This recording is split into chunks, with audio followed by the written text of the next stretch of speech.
Wednesday morning. It's the main event. I'm your humble host with his voice cracking on you, Stephen McCollum. And you know this next gentleman is the 17-year NFL veteran, 3-time Super Bowl champion for your Dallas Cowboys. Dale Hellestrae, everybody. Good morning, Stephen. How are you? You still seems like you're dealing with a little bit of the crud that My nose is running today for some reason. Yeah? Allergies? I don't know. Yeah, probably. Yeah. Ethan's got whatever crunk I had last week. I think it's just allergies with this weather. Can't breathe out there. It's ridiculous. Are you one of those when they say what's that word when it's super hot, that if you're a compromised individual? Oh, hey, no, I haven't been. Maybe I am now. Well, it was interesting because it brings back memories too. There was a TV right before we walked out to the practice fields at Valley Ranch, the Cowboys practice facility. Yep.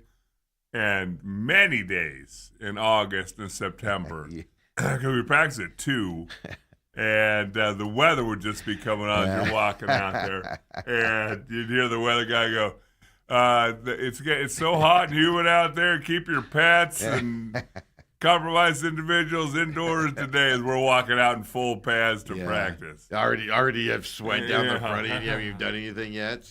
Crazy. I know, it's nuts. But it's that. But I'm realizing something as well. I had an experience last night, Dale. Oh. But the other thing is I've noticed when I eat certain things, I'm not a big bread person to begin with. Like, I love a fresh loaf of bread and things like that.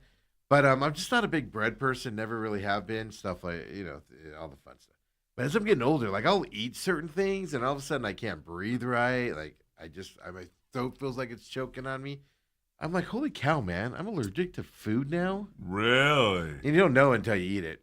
Are you one of those gluten guys? I never have been before, and I make fun of you if you're allergic to gluten. But I'm actually one of you, I think.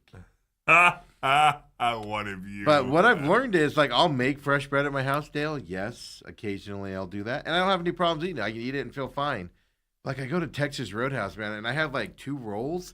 And all of a sudden, I'm like, my throat feels like it's closing up on me, and it's just like, so they've changed ingredients on stuff. This is what I'm getting at. They've changed it. It's not me. They've changed ingredients.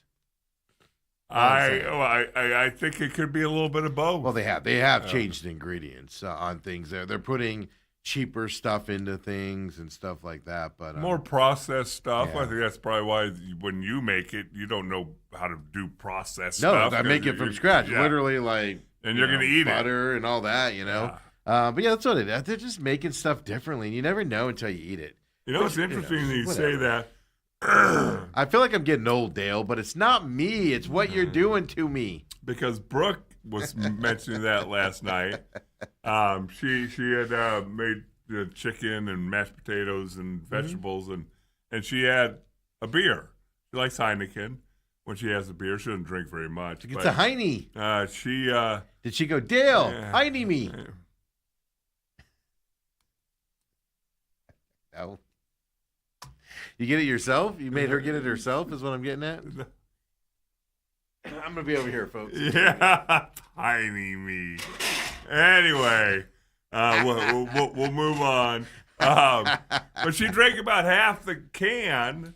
Yeah. And then after dinner, we're sitting there watching TV or whatever, and she goes, every time I have wine or I have a beer, my body starts to puff up. Yeah. And that never used to happen to her. Yeah.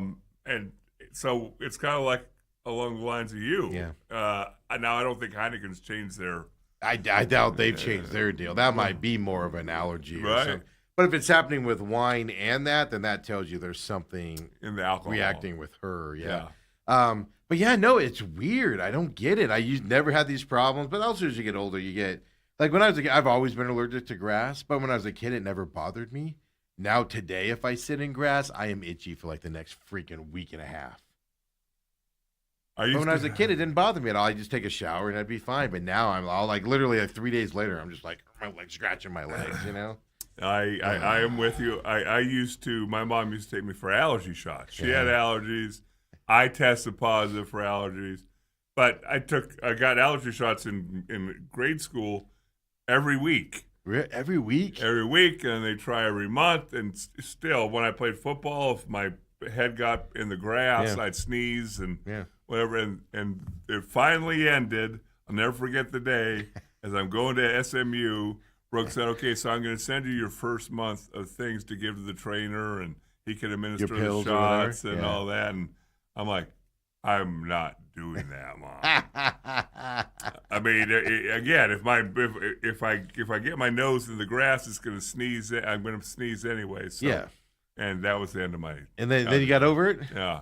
Oh, I still suffer through it. I'll still eat those rolls at Texas Roadhouse like nobody's business. But not if your throat's starting to close up. Yeah, well, just learn to adjust to it. You just got to breathe differently. You start wheezing a little bit, Dale. You start hearing yourself breathe, like echoes in your head. But it's so good, though. Autumn, get the breathing tube. Autumn's always like, "You want me to use my inhaler?" No, I'll be fine. I'm going for one more. Get the breathing tube. No, I know. I cut back on that stuff and everything. Yeah, it's weird. It's just funny. Like, it's just an allergy thing that you get for some reason. It's just like, where's this? Like I said, though, I often wonder too if I've always felt that way about it. Now I'm noticing it. My mom, before she passed away, always told me, "Dale, grown old ain't for wussies." Yeah, that's the thing. When I was a kid, I went for an allergy test where they scrape your skin and then they test you with all this stuff. And it came back like everything was like in the yellows, type of stuff. Now this is 30 years ago now, right? Right. And then I don't know, 8 years ago, right before COVID, I went in and got another one because I was like, man, I'm just itchy all the time. I had to change my clothing detergent that I used for 100 years. I had to change that because I was getting all itchy. We determined it was that. I did that test. Everything was so bright red on that allergy test. It was like 4 pages of it was bright red. It was that the doctor's like, "Yeah, somebody messed up on something. Let's redo this test." And it came back the same. And he's like, "Nope, it's you. It's all you, buddy." And I'm like, "I'm allergic to air?" I'm allergic to water? So it's kind of funny how it goes. But Dale, last night, man, I was craving. I just wanted some protein, like chicken, steak. And me and Autumn always go to this certain place that I'm going to name in a minute because they just kind of riled me up yesterday. Oh, no. They're off my list. Autumn says it's still on the list, but they're off my list. You are off my list. And you've been there many times? We go there all the time. Sushi place, but they also do teppanyaki. Okay. Type stuff. Yeah. There's a couple of them around town and stuff like that. So and we just walk in. It's usually 2 of us, and we know don't go during the busy time. And I was like, let's go teppanyaki where they cook in front of you, Right. All that stuff. And I'm like, let's go there because they have a sweet deal. It's like a twofer where I order I can get steak and shrimp, and then Autumn can get chicken and whatever, and they split it. You get all 4 meats with everything. Okay. And it's like $50, and you can't beat the deal. It's fantastic. But we know you don't go during busy times because they do reservations for big parties, but you don't go busy time. But 2, they've always squeezed us in, even if it's a small wait, no problem. We walked in yesterday, Dale, 5:30. Nobody's waiting for a table.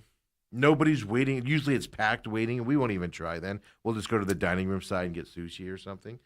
Nobody's there. But we walk in, and all the tables are full, but they're cleaning one, teppanyaki place off. So they don't even look at me. They just look at Autumn when we walk in. And they're like, and Autumn's like, 2 for over here. And literally the lady that asked Autumn looks at this other gal, and the other gal does this, Dale. And I'm sorry, visual. I know we're on television. If you're listening, I'm sorry. But she goes like this. She goes, leans back, shaking her head with her eyes got all big, don't let that fat effer in here. She didn't really say that, but her reaction was, and I turned around and I looked at Autumn and I go, uh-oh, something's up. Prepare yourself. And then it took them what felt like 5 minutes. It was 2 minutes for them to tell us it's a 45-minute to an hour wait. And then they go, well, your dining room has the same food. It's yeah, but it's not the same when they don't cook it in front of us. It tastes differently from the chef in the back and the chef in front of us. So I'm like, well, we're not going to wait that long. That's ridiculous. We'll go someplace else. And then she goes, well, it could be sooner if we don't have cancellations. So we go out to the car, and we're looking up the one in Gilbert, trying to call the one in Gilbert to see if we can get in. 30-minute drive. So, if it's an hour wait there, we'll just 30-minute drive, whatever. The number doesn't even answer. It's not even a phone number for an existing business. It's like, please leave your phone. Please type in your phone number. You type in your phone number, and it goes, leave your message at the tone. It's not even a real restaurant's phone number, Dale. So I called the Mason one. It's the same kind of restaurant? Same company. Okay. They're just two of them. Okay. So I called the one back up inside. And I go, hey, how long's the wait for two? Because I'm like, something's up here. Like, they never treat people like this. And just the girl's reaction. It was one of those reactions. Like I joked around with that. I'm like, I know that look. That's the look of, hey, you want to go grab some drinks sometime? And the girl's all like looking at her friend like, get me out of this. That was the look we got. Okay. So we get in the car and I call. I go, hey, how long for two? And she goes, 45 minutes to an hour, like really quick. I go, all right. I go, hey, do you have your number to your Gilbert location? And she gives us the same number that's not working. And I go, that number doesn't work. And she goes, well, maybe you could try. And I just was like, click. I'm done. I'm done with this conversation. You guys are now off my. It's not that there was a wait. I don't care if there's a wait. I don't care about any of that. It's the reaction to the wait where they made me feel, and I don't feel uncomfortable in situations. They made me feel like I was unwanted by doing the whole. It was weird, man. It was weird. This wasn't like a buffet or something. I mean, you order something. Yeah, but it's a teppanyaki, so it's the chefs that. Yeah, but you order shrimp and steak, or you order chicken and whatever. Yeah. I just never had anybody in the restaurant like make you feel like, oh, tell them we don't have room. Tell them we don't have room. That's literally how you felt I looked at Autumn right away and I was like, prepare yourself, something's up. I literally said that. Did Autumn see it too? Yeah, she saw it too. Okay. Yeah. So then I'm like, you know what? I know this other place. I haven't been there. I used to know the guy. I used to go to this place and get stretched out, and he was my stretch deck. And his parents own another place, about 30 minutes away from where we were, about same distance from my house, but about 30 minutes away from. So I'm like, let's go try this place. We call them. They say, oh, we can get you in at 7. So we went there and ate instead. It was more expensive. It was really good, though. It's so good. Was it? Okay. It was just the other place is good, too. I've just never had a place just make you feel so unwanted with just that whole. And you can say I'm crazy and paranoid all you want, folks. I'm telling you. It was a weird. And I've been in this place. We've been in this place. We go in there all the time for sushi. We're there a lot. And I've never felt so uncomfortable by the chicks behind the counter day in my life, to where I was just felt like I was just like, I felt like they didn't even want us to wait now. So then I said on the phone, hey, can we put our name in? And she goes, oh, you have to be at the restaurant to put your name in. How does that help? Yeah, here's the problem. There's nobody waiting for tables. Nobody. So how do you know there's going to be cancellations if there's nobody waiting inside for a table? And there's an open table already. Well, they were cleaning one off. But they're not going to teppanyaki 2 people. They want more than 2 people there. Right. Which I understand. Well, wait, it's fine. There wasn't even an option. But what do you mean there'll be cancellations? There's nobody here. There's nobody in this place, except for the people in there eating. There's nobody waiting. What do you mean? If there's cancellations, Dale, they just didn't want Whitey in there yesterday. Is what I think. They were like, he's going to eat us too much food. We got to get him out of here. What does it matter? I don't know. It was the weirdest thing. Again, I can see that there's some big lady who sued a buffet after she was there for 2 hours, and we don't even eat all the food. We end up. Adam doesn't even eat all of her food. No, but what I'm saying is, places give you. Yeah. This is not a buffet. No. You're going to get. Yeah. No. I don't care if you're 500 pounds or 100 pounds. You're going to get whatever portion of steak and chicken or shrimp. It was the weirdest feeling, and we've been, like I said, it's not some place we've been new, and you're like, all right, hostess was just a jerk that day. We've been in this place thousands of times. And to be treated, I was just like, what? So to me, it's off the list. But Autumn's like, I want it on the list. And I'm like, I don't care. I'll pay more for this place that we went to last night. Right. I'll pay more for this place because it's just friendlier, nicer. It wasn't the food was fantastic, but even they had issue. Like, it wasn't perfect. Like, we didn't care. We're like, oh, we'll just hang out, chat, whatever. We had fun. People they sat 4 of us, me, another couple also. So just 4 of us at the table. No problem. Easily done. And we called them and they said, oh, earliest we can get you in is 7. Cool. We're on our way. We got there like 6:30, hung out, waited for the table. It wasn't the wait that was the problem. It's how you make you feel when there's a wait. That was disgusting yesterday. Place is called Osaka, by the way. Huh. There's one in Gilbert, down south there on the 202, and the one we go to, one we went to was on Power Road. I don't get it, man. I don't get it. Quit being jerks to your regulars, man.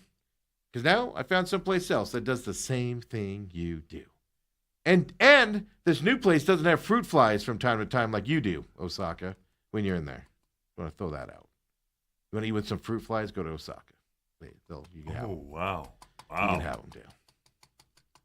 Could it be that you would take up too much room at the top of teppanyaki No. table? No. I'm trying to think of a reason. No, it was weird. I'm telling you, it was weird. The reason was they looked at me and they were like, no, that guy's not coming in today. Were you dressed disheveled? No, I wore that stupid pink shirt I wore yesterday that I don't like wearing in public because it's an ugly. I think it's an ugly shirt, but I wear it from time to time. I had that on. Maybe that was it. Maybe they're like, oh, that guy's got a salmon color striped shirt on. Get him out of here. The one I wore yesterday. I didn't change to go to this. Yeah, it was weird, man. Yeah. It was weird. Never been treated like that there before. But my point being here, folks, even your favorite places will disappoint you from time to time. That is true. And it's like I said, it's not the wait. I want to be clear. It wasn't the wait. It was the way the wait was communicated to us. I've never seen a hostess go like looking at the other lady like, and then take 2 minutes to determine that it's a 45 to an hour long wait. We would have waited actually. It's how they made us feel. Right.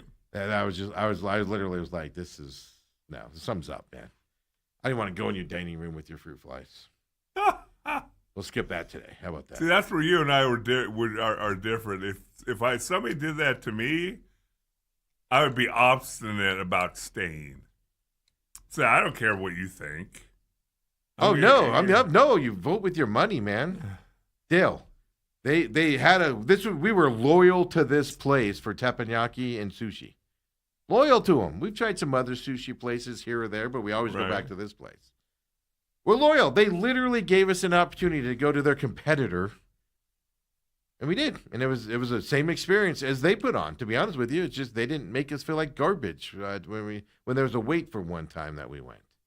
It was just weird, man. No, vote with your. No, I don't. You know what? You don't deserve my money. You'll be all right. You can survive without it. But you know what? I spent a lot there. We spent a lot there. We're there a lot more than I could. You make fun of me a lot for Texas Roadhouse. We're here more than we're at Texas Roadhouse. Was the lady one of the hostesses? Yeah, it was the hostesses. Okay. Yeah, they had like 4 hostesses standing there with nobody in the waiting area. Nobody waiting. Yeah. Usually, you have to like fight through people to get up to the hostess stands. And usually, if that's the case, we're like, yeah, we'll just sit in the dining area. But there was nobody waiting.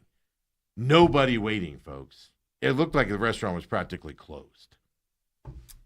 It was just ridiculous. Just the whole what? My Papa Mike, by the way, says, I agree with you, Steven. They would be on my never go to again list. Yeah. I'm thinking about sending him an email and just being like, hey, heads up. This is what we experienced. Just letting you know. That's all I'm going to say. I don't want anything. I don't care. Don't want anything. I got to convince Autumn we're not going there anywhere. It's on the no-go list from now on.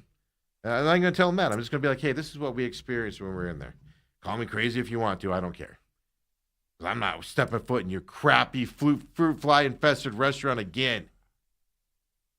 Or you could just send Autumn in, get the table, and then she can text you when the table's ready. No, why do I want them to have my money? They didn't want me. They didn't want us last night, Dale.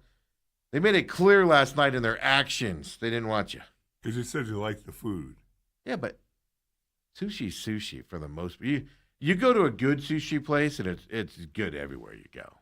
We found a new place. Same distance, the opposite direction. Okay. Thank you. And I knew the kid. I knew the kid whose parents owned that place. So I'm gonna go support a place where I knew the kid and the family owned, and they take care of you. Not the place that goes, gosh, I wish I was in there watching that. You would have felt it too. Autumn, I turned around and I said, Autumn, I go, I go, uh-oh, something's up. Be prepared for something. And she was even like, what was that? Yeah, no, she saw it too. Yeah, I don't make this stuff up. You act like I'm super sensitive and stuff like that. The new place Papa Mike is called, I don't know how to pronounce it. It says RYU. Rue, maybe? Teppanyaki and sushi. It's at Val Vista and Williamsfield Road is where it's at. Just if you care. If you care. The other place that's on my no-go list anymore, Osaka. No fly zone. No Osaka. Adam's going to drive me back in there again. And then I'm going to go into this place all just grumpy like, they're just going to treat us like crap again. This is the first time anything like they've always been super accommodating friends. We don't ask for anything. We just show up, go with the flow. If there's a wait, cool, whatever. We don't care. Oh, can we go? We'll go sit at the bar while we wait. We'll go sit over here while we wait. No big deal. It's cool. Whatever, man. Whatever, dude. It's all good. Well, maybe the girl's having a bad day, Steve. All the three of them there? Well, I thought you said it was one girl who did. One girl reacted that way, but she was obviously like the boss type person. Yeah. And maybe she just broke up with her boyfriend. Her boyfriend you know was a big guy. Not my problem. You know what? I want my food. I don't give a crap about your personal problems. I'm not going to lie to you. Did I? I was having a bad day. It was hot. I had to get a rental car. I had to drop my car off at the shop. I had to do all that stuff. I had to buy $11 in stamps and have the postal guy give me a weird look because I only wanted 11 stamps. He's like, 11? I'm like, yeah, 11, MFer. That's what I want. Did I say a different number? I want 11 stamps. I just want to mail these 11 pieces, and I don't want to have a stack of stamps in my house that I'll never use. That's what I want, buddy. He was actually pretty nice. He goes, 11? And I go, yeah. I go, we have to mail these envelopes. And I go, we just got 11 of them. And I go, no. I go, nobody mails anything anymore, so I don't want stamps at the house. And you're saying that your job's disappearing, guy. Yeah, as soon as I said it, I went. Shouldn't have said that. Hey, you're out of a job. You know that? I don't want you to react, but. No, he was super nice. But no, I get it. 11's a weird number. I would have been like, really, 11? How many comes in a book now, 20? I have no idea. I have no clue. Yeah, I have no clue. He's like, well, these stamps, Bruce Lee stamps get broken up. He's like, these ones don't get broken up, but these ones can be broken up. And well, so I'm like, all right, cool. So I had a busy day too. But did I take it out on the girl that I just wanted to be seated and have some food from your place? Did I take it out on her, Dale? I don't care if her boyfriend broke up with her or girlfriend broke up with her. I don't care if her boyfriend and girlfriend broke up with her. I don't care. I want my teppanyaki prepared in front of me. I want the stupid games and gimmicks. I want the egg broken on the blade. I want the guy to toss it in his hat so his hat's on fire. I want him to throw sake in my mouth from the bottle from 4 feet away. I don't do any of that. That's new. I want him to throw some shrimp at me and have to catch it like a seal. That's what I want, lady. Like a seal. Gosh. I feel bad, too, because I'm just there for the food. And we go to these places all the time. I'm just there for the freshly cooked food on the grill, you know? Right. In front of me. And I just don't care about the games and the eggs throwing and the volcano. And I just don't care about it. So I'm always like, Like, they always look at me and I'm always like, And I'm like, I feel bad for him. I'm like, entertain the other people. Been here, done that. But Dale, that was my yesterday. Car dropped off was good. They were nice. Except they don't know when they're Technician could be coming back. So I had to get a rental car. I was like, how long should I get a rental car? And he's all, I don't know. I'll let you know by tomorrow. I'll put money on it. I won't hear today, too. Want a bad? We're going to put lunch on this that I won't hear today how long it's going to be gone either. Steve. But they were nice. Give people the benefit of the doubt until they tell you that you can't trust them. them. No. I'm prepared for a week-long rental car, Dale. Okay. I'm prepared for it. If it's shorter, it's shorter. If it's longer, it's longer. Just let me know, buddy. I'm on your time, pal. Don't worry about it. Just make sure my car will charge properly when I get it back. That's their job. If it takes a month, 2 months. Okay, as long as I get it back good, we'll deal with it then. But anyway, that went well. But it was hot yesterday, man. It was. It was. I wasn't sitting in a nice air-conditioned Japanese restaurant telling the big guy, "You don't want your business, chubby." Wow. Maybe she just didn't like your look. Maybe you looked grumpy and where you were frowning. You looked She didn't even mean. look at me. They looked at Autumn. When I noticed that, too. When we walked in, I was in front of Autumn. I held the door for Autumn, Dale. And then I walked in, and they were looking directly. I could see they were looking directly at Autumn for how many. And I was like, all right, Autumn, tell them 2. It's fine, whatever. I don't think she likes me. His boyfriend probably did break up with her, so she was mad with me. It's like, I hate all men. Wow. Wow. Well, I feel sorry for you, Steve. Papa Mike says, I just finished the business replay. I never knew flight attendants in the past weren't getting paid until the door closed. He goes, that's crazy. Yeah, never got paid sitting in. So if they had a 6-hour delay, they didn't get paid for that day or anything to that effect. It was a really weird deal. But there's such a thing as a pickle smoothie now.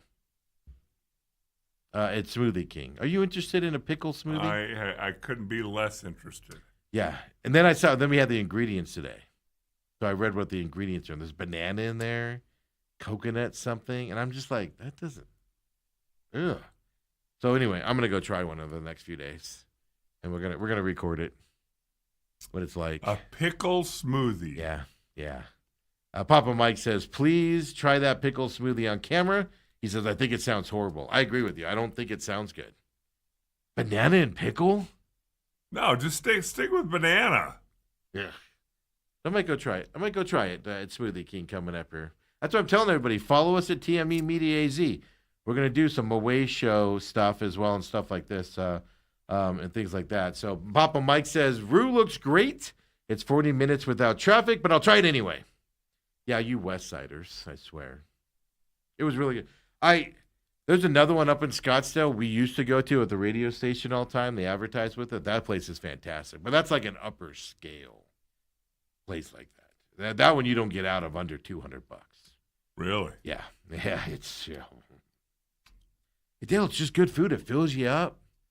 Yeah, if you order steak and shrimp on just from the regular menu, you get this little small thing, and all of that. You go to that, tell me, man, it's like, here's 7 pounds of rice for you, sir. Whew. I didn't even order shrimp. And there was like a few extra shrimps. I just threw it on my plate. I'm like, dude, I can't get any more food, man. There's a lot of food here. It's fantastic. I recommend it. I recommend it all the time. That's what they always do. I always get the extra. They say, hey, give to the biggest guy. He'll eat it. Kardoff, I'm a gas guzzling car member. I'm a gas member of the public again, starting like yesterday afternoon, Dale. Did you miss it? I haven't had to fill up yet, so we'll see. We'll see when I have to fill up. Okay. But my favorite part of it is, though, Dale, is I get in it, and it's a full size car, so it's like my Fusions and stuff like Eastern. I fit in them. They're just low to the ground, so I have a hard time getting out of them. And this one's even lower. It's like I put my foot out, Dale, like my knees on the ground. Like that's how low it is to the ground. But anyway, I get in it and I start to drive, and I was like, I in the parking lot, I'm like, I better get used to driving a regular car again before I get out on the streets. And then I'm driving, and I'm like, why isn't the car slowing down? Because at one pedal driving with the electric car. So if you let go of the gas pedal, you slow down. And I'm like, just driving, and I'm like, I should probably start braking. Coming up on this car pretty quick. It's pretty funny. It took me a little bit to adjust, but I got there. There's still some things on my car happened to me yesterday for the first time in a long time. I forgot about it. That if I'm driving along and there's a car slowing down or stopping in front of me, I can be 50 yards behind it. The red lights light up. Collision. And I think, what happens if you actually get in a collision? Wait, so in your car, because this is a funny story, because in your car, is it just a red light or is there a loud buzzer? No, there's a horn or something. So in my EV, a red light comes across the dash, so that you notice, but then my seat vibrates. Okay. But like in the Ford Fusions, the white one that we had that was stolen, and we got it back, and we've since sold it, and then Ethan's black one, it goes out, and it's a loud buzzer to where You almost wreck because of the sound of the buzzer is so loud that you're almost wrecking. Like, what the heck that? Yes. Yeah. Yeah. But my most annoying thing about it, because my EV will do it too, a car will be turning right, and they're out of your way, and so you just coast Right. behind them, and then they turn and they're out of the way, and you don't even do anything yet, and it lights up, and then you start to slow down, and I'm like, what are we? The car took a right. It's not even in front of us anymore. What are we doing right now? It wants you to make sure that your foot's ready to hit the brake. So I had that happen. That's one of the reason my car's in the shop. It's got a recall on it for the emergency brake. So that actually happened on a freeway. I was driving down the I didn't tell this story. I was driving down the 202, and it must have saw a ghost or something. Cruise control's on, just do. The red lights just lit up. My seat started vibrating, and I slammed on the brakes. I didn't come to a complete stop, but I went from like 75 to like 50, like quickly. Really? There was nobody around me. Yeah, and then like 2 days later, I got a recall notice. Hey, your car might abnormally brake in the middle of nowhere with nobody around you. That's why I made the appointment. Yeah. Talk about heart beating out of your chest when you're driving by yourself with nobody around you and your car's hard braking and everything's lighting up. And my seat vibrates too, so it's even a weirder feeling. See, in Brooks' car, like I somehow, some way, Scott disengaged the lane change thing. Like if I'm driving all by myself and there's nobody around, and I'm changing lanes, I change lanes. Yeah. Now if there's people around me, I'll give a blinker and whatever. You just move over. But in Brooks' car, like the other day I was driving because I had to take it in for oil change and all that. Yeah. All of a sudden it's like, oh, right, I got to turn the blinker on. And that's my favorite, man. I go to like merge to get off the freeway, and all of a sudden I'm like, and I'm like, I'll blinker. I'm stronger than you. But my favorite's on the turns, like, because I'll get close to the lane marker, and then you're turning left, and your car wants you to go right because you're on you're close to the line, and you're like, so that awkward feeling of your car wants you to go the opposite way of where you're turning, right? And you're like, we're gonna crash. That's my favorite. Technology in cars, Dan. Yes, sir. There's a lot of stuff out there. It's all part of the fun. But anyway, that was my day yesterday. How was your day, Dale? Seemed like it's a little bit better than yours. It wasn't bad. It was just, yesterday was an interesting day. It was just, I was tired. Think, by the way, now I'm starting to think about, when Brooke cooked dinner last night, I think she gave me that look. Yeah, that's why we got in the car. And I go, I'm very familiar with that look. And I was like, what do you mean? And I go, I used to get that look all the time. And I'd ask a girl out. Looking at her friends. And you pick something up. I was like, I'm very familiar with that look. That hook. You gotta look at this dude. Yeah, I was like, I'm very familiar with that look. It brought back memories. Oh, goodness. Well, I know we're going to be getting into sports here. I know you got to go to break, and I know we're not going to get it today, but do you see there's more and more talk, Koa Pete coming back to Arizona? He's coming back. Yeah. There's no doubt about it. So are the other big guys. Continues to drop. Arizona's not going to lose pretty much anybody. Nobody to the transfer portal. And even their big guys are coming back. But they've got a couple guys coming in through the transfer portal, and that's where it becomes interesting. Yeah, I mean, they're going to lose a couple guys to the draft. Don't get me wrong, but and they have a couple seniors. But the big guy in the middle that I'm forgetting his name right now, he's coming back.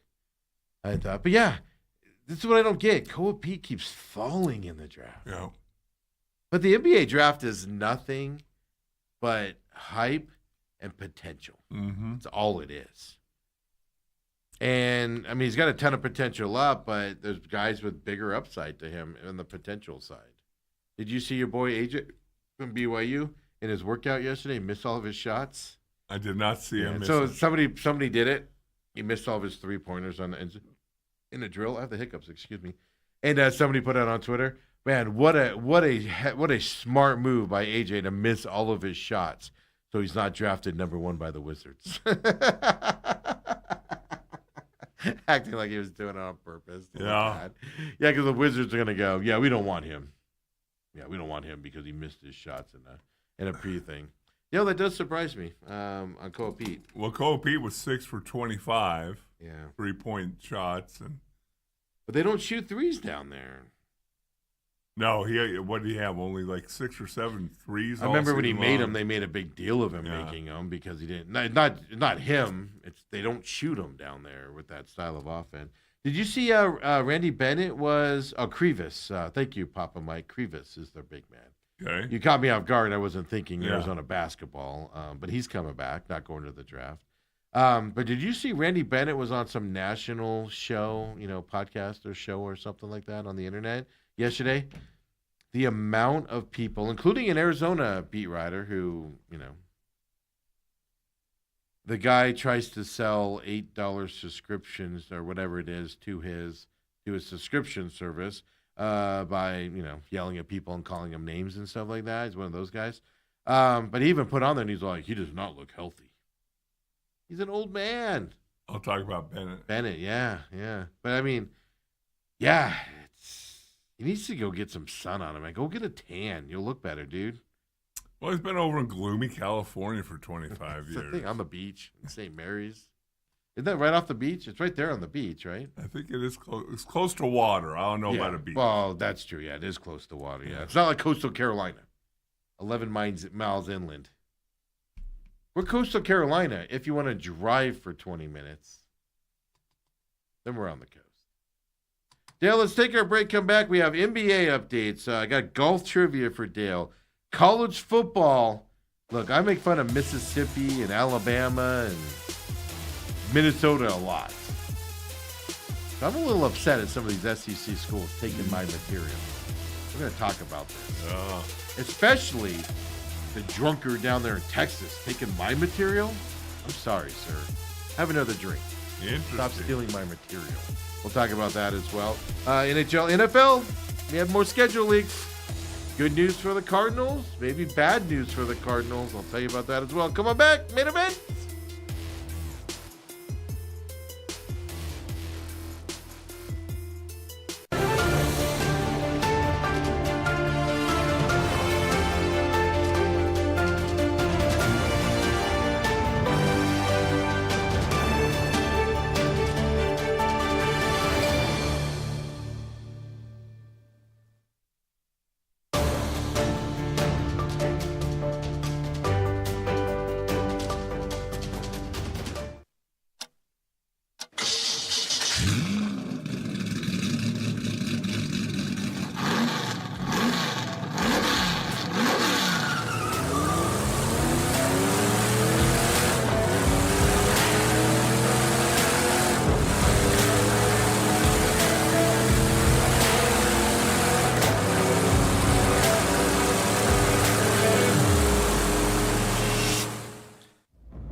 And we're back here, main events, Wednesdays.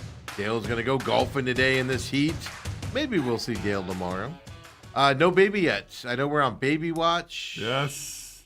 Technically. Planned for Friday as a C-section, and saw her yesterday helping picking up Graham after school. Did you have the thing sitting there all ready for her to see and notice? I did show her the graduation announcement. She was very happy because she looked at it, looked at both sides, and said, "Yeah, it's a very nice announcement." And obviously she's never met Ethan. Here comes an. No, she has not. Yeah, but she goes, "Do you know now high school kids are sending out graduation announcements with their Venmo on it?" Yes, I know.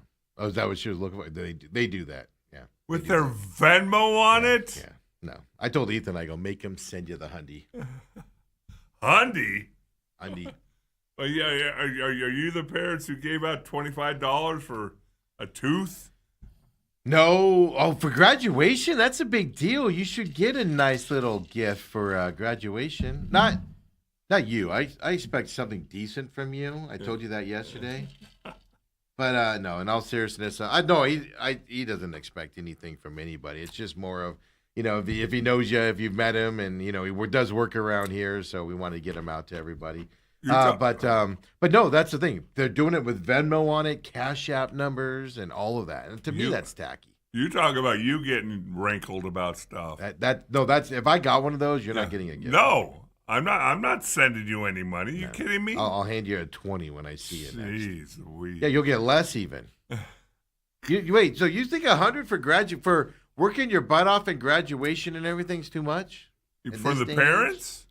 Yeah. Or from casual friends? Oh no, yeah, casual friends. No, yeah, no. Oh. But in this day and age, a gift card for gas or something. Yeah. Something like that. Do something practical because, starting their life out of their high school, college, or going to work full time and all that. So get them something practical like that. That's why, to me, money makes the most sense. Is because, all right. Yeah, because if you give a gift card to Target or a clothing place, maybe they don't like that stuff. Yeah, so keep it general, but do it. But also, I think, like I said, especially this day and age, for graduation, Tooth Fairy, you get $1, maybe $5 in the Tooth Fairy. Well, if they're older. I think it's minimum $5. Nowadays, it is. I think I moved it up to $5 as they got older. But it wasn't a quarter or anything. But that was like, hey, let's go buy candy. Some more of those teeth fall out. But high school graduation, no, you gotta give them something that they can, enjoy something out of it. That's my point. They worked hard to get a high school graduation. To me, it was easy. To him, it was a little bit more of a struggle. He, turned it around, getting good grades and everything, and whatnot, and just because he didn't want to do the work for a bunch of years, but it was a little bit of a struggle. So, give him something. Give him something worthwhile to life. Gas, so I don't have to pay for gas. Give him gift cards, people, so I don't have to pay for his gas like I had to this morning. Well, make sure you return it to him with a full tank of gas, Steve. Well, he buys it. He's probably watching right now. He's like, you never transfer me the money up fast enough. I know. But yeah, no, it's 100's not too bad. No, if you just don't know him, $100 is ridiculous. But if you want to do something, but we also don't expect. We're not those types of people. There are people graduating as well, where like the parents are like, don't even talk to us unless you get us this, get him this. I'm like, don't tell me what I'm going to get your high school graduating kid. Like, no, what? The parties people throw, and I'm like, oh yeah. What? Yeah. You got to be with the Joneses. I refuse to. I refuse to do it. I know of people that have gone to some graduation parties, and I've heard about it, and I'm just like, are you freaking kidding me? Yeah. Well, you see some 6-year-old birthday parties. Well, that is parents showing up other parents at that point. Or trying to keep up with them. I've never been that guy, though, but that's because when you have it, you don't have to show it off. The people that show it off are the people that don't have it. They have to try to keep the image up there, too. I just told Hillary, I'm like, Hillary, do you remember your 5th birthday? Nope. I mean, I was asking Hillary. She's closer to it than you and I. Yeah. No, I'm saying no. I said 6. I do remember several of my. I don't remember what birthdays they were, but I do remember a bunch of them. I just don't know which birthdays they were. Like my mom made me an R2D2 cake one time for one of my birthdays. Another birthday, a kid fell off of an old trampoline and broke his arm, so he had to go to the hospital. I remember those birthdays. See, it was always interesting for me because my birthday's in July. Oh, no school. Yeah, no school, and so baseball was going on, so usually the baseball team was involved or whatever. You had to go to baseball team. No baseball team here when you were a kid. Little League Oh, baseball. Little League. Oh, you're playing it. Team. Yeah. We actually played in the summer when it was 100 degrees. I remember that, man. 2-a-days for football, soccer tournament. Like, we get excited because we'd be going to El Paso to escape the heat of Phoenix in July to play in a tournament. That seems like a soccer decision. We're getting out of the heat. And you go there and die just as much with the humidity. Dale, 6 active golfers have won multiple PGA championships. Okay. 3 of the 6 are not playing this weekend. Vijay Singh, Phil Mickelson and Tiger Woods are 3 of the 6. They are not playing this weekend. Obviously, Max Homa is playing this weekend because Phil Mickelson backed out of this tournament. I'll give you a hint here. Do you want a hint? Who are the other 3? The other 3. I won't give you the hint first unless you ask me for it. Is Brooks Koepka one of them? He is. 2018, 19, and 2023. Oh, he won 3 of them. That's the one I didn't think you'd get, actually. Because he's the one I don't, because of the Live Golf move, I don't think of him as a PGA championship winner. He's like out of my mind. Yeah, he was a major tournament demon back then. Yeah, he won all the time, yeah. I don't think Rory's one, too. Rory's one of them. 2012 and 2014. Oh, by the way, they were talking about that last week about he won whatever tournament was going on last week back in 2011. I'm like, that's 15 years ago. 2012, 2014, PGA Tour. Easy to forget that. The only reason I guess you would get Rory is just because he was on that tear. He just couldn't win the Masters. Right. Remember, he'd melt down the Masters, but he could win these other tournaments and stuff. Yeah. So who's the last one? Well, I know it's not Jordan Spieth because he needs to win it to win the Grand Slam, career Grand Slam. Yep. Scotty Scheffler's not one, too. No. Scotty Scheffler. This is actually the tournament where Scotty Scheffler does not dominate. Surprisingly, like he doesn't get out there in the front and go through it. He's always in the back and having to do a comeback and not getting. Oh, you said Mickelson. Yeah, he's out of it. It's an American, I'll tell you that. He won it in 2017 and 2022. Yeah, I honestly don't think you're going to get this one, but it's a well-known guy. Don't get me wrong. I don't know. Yeah, Justin Thomas. Gosh, he's just kind of. He's won 2 of them also. Yeah. Okay. Yeah, I'm actually. I didn't think you'd get Brooks Koepka because to me, Brooks Koepka is just out of my mind. Oh. Going to Live Golf, I was like, whatever. I figured you'd say Justin Thomas at least one of your guesses. Well, I got 2 or 3, 66%. Not bad. Good job. PGA Tour kicks off tomorrow. Yes. Our PGA Championship kicks off tomorrow. PGA Championship. As well. It's going to be a fun tournament. That tournament, did you watch any of that yesterday? Did you see any of the practice round and what the course looked? That course looks amazing. Yeah, it does. It's up in Philadelphia, outside of Philadelphia, not in Philadelphia proper because they'd have to wind fairways between morgues and. Yep, 250th. The reason why they're hosting it in Philadelphia, outside of Philadelphia, 250th anniversary of America's founding in Philadelphia is this year. Obviously, it's the 250th year for the United States. Right. But Philadelphia was kind of on the forefront of that, so that's why they're doing it as well. So and they actually restored the course back in 2018 based off of the original vision of the original guy from the 1800s that made this course. They redid it in his vision, which to me means more sand bunkers and more probably bigger rough type of situations. Because there are a lot of sand now. There's a lot of sand on this course. I don't know if that. I didn't read enough into it to know that it was added or if it original site or things like that.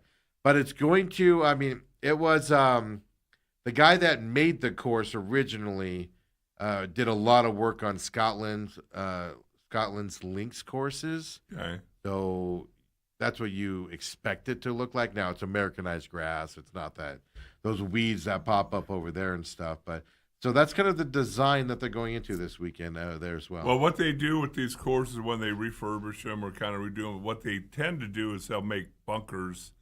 That, like in the old courses, you could drive 260 yards and clear a bunker. Yes. Well, guys weren't driving the ball 260 yards.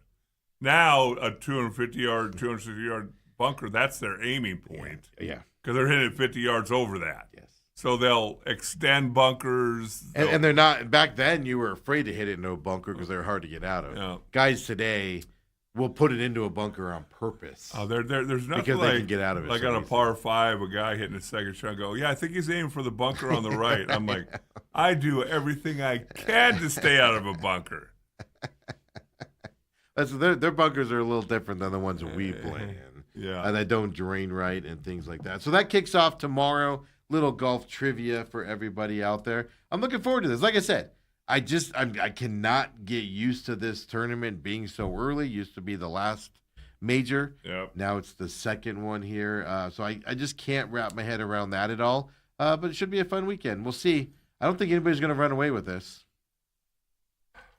You said the weather was going to be nice. Now is it going to be wind? Is more of the No, it's supposed to rain tomorrow, and then become nice Friday, Saturday. Oh, really? Sunday. Rain tomorrow. So that'll soften the course up a little. Well, they won't water it, so it will, depending on how much, how much rain they get. Yeah. I will double check. That was the weather yesterday. You know, Philadelphia could change when you close your eyes for 2 seconds. That's just because somebody's probably peeing on you. Because it's Philadelphia. Today, 65% chance of rain. Tomorrow, now, 90% chance of rain. So opening day could be delayed, or guys playing in the rain and the wind. Yeah. But then nice on the weekend? Dry out? Oh, you know what, though? It says that's a precipitation on Thursday. It stops at 7 a.m. Okay. So the storm has moved then. Yeah. They moved it, yeah. Yeah. So that's not bad. Papa Mike says, give Ethan WWE tickets. He's getting something else he really, really wants coming up. I can't say. He watches the show from time to time. You know what my graduation gift from Saguaro was for my parents? Okay. Before you say this, my dad chastised me the other day for, I think, what you're about to say. What's that? What'd you get, Dale?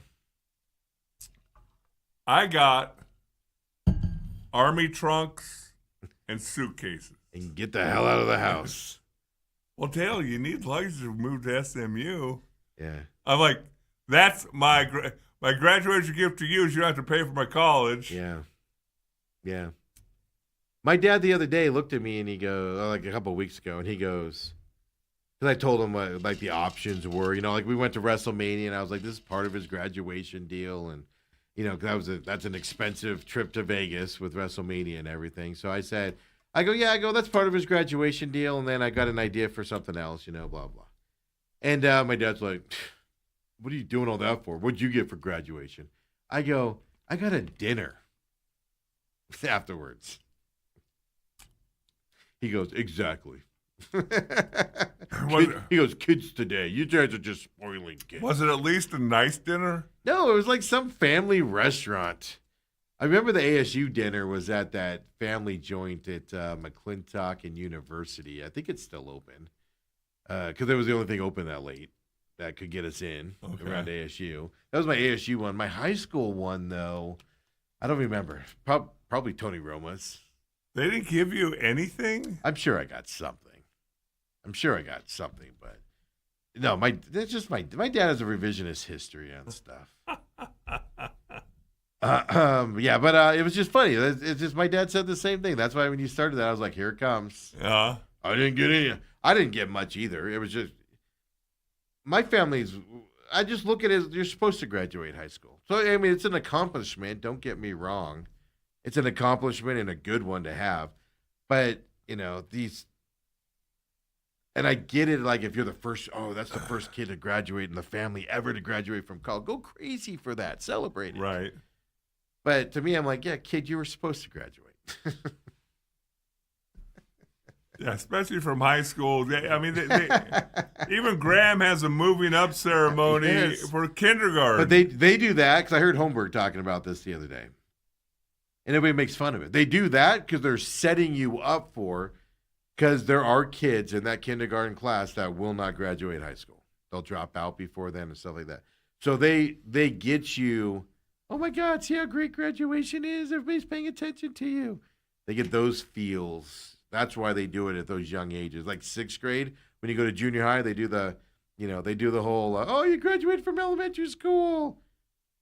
They're just trying to stay positive for the kids to get them through high school and not drop out and stuff. That's why they do that. I guess it depends on what area. No, even in your area, I don't care. I don't care that your kid, you know, that Hillary and Scotty live up on top of the mountain above, you know, Charles Barkley, and you know, I don't care that Graham Tate goes to school in the golden bus. His buses aren't yellow; they're solid gold. I don't care that it's a Lambo that he gets driven around in, Dale. I don't care that all of his school kids are all in the same boat. The competition for Gravitates all like, oh, well, the Lambo wouldn't start today, so my dad had to bring me in the Ferrari. And his buddy's all like, oh, the Ferrari, ew, you're slumming today. And they have those talks. And he throws the peanut butter and jelly sandwich against the wall when it's just Jif peanut butter. He's all, what kind of peanut butter is this garbage? Ugh, throws it against the. I don't care, Dale. There will be kids that will not finish high school in that group. Can you imagine Scott or I trying to get into a Lamborghini? That's what made the joke funny. Scott's a big dude. He's bigger than me, tall and otherwise, and everything. So yeah, no, that's my favorite story. That's always my favorite part of that story. Yeah, I want a Lamborghini. You'll never drive it. But no, there's statistics that even kids in those names. Really? Partly, you don't want to know why? I didn't grow up with them, but I knew them. Who was the senator from a long time ago? Goldwater. Like his great grandkids or great grandkids, like my age, and knew him till the end of high school. One of them, we knew him at the end of high school into that wealthy family. I'll just tell you that. He didn't finish high school. You want to know why? He was busy vacationing in the Bahamas and with the family. The family would just take him to the Bahamas for a month. So he didn't graduate the traditional high school way. Yeah, so that's what's going to happen with his friends. Parents are going to be like, "Oh, just go to the lake house."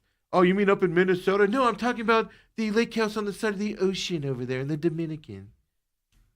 The help is there. They'll help you out with your homework."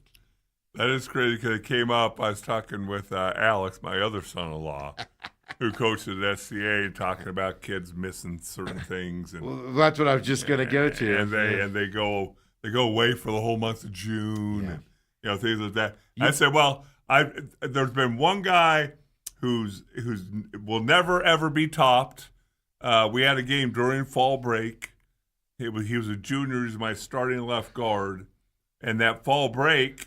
Obviously, they knew the schedule the whole time. You've known it for a year now. Mom and Dad really want to take the whole family to Washington, D.C., and tour and do the whole thing. Yeah. He didn't make it back for the game. Yeah. Well, you guys didn't have a punter a couple of years ago to start. You had to go with a backup punter who didn't really practice punting because he didn't make it back from a vacation to start the season. It's just like... I always think back. That's what it is. Yeah. I guess we didn't vacation much as when I was growing up. If it was a road trip to someplace, right? We drove. We drove. And by the way, we'd go to Disneyland. That was one of our main trips. Go to California. We'd leave at midnight.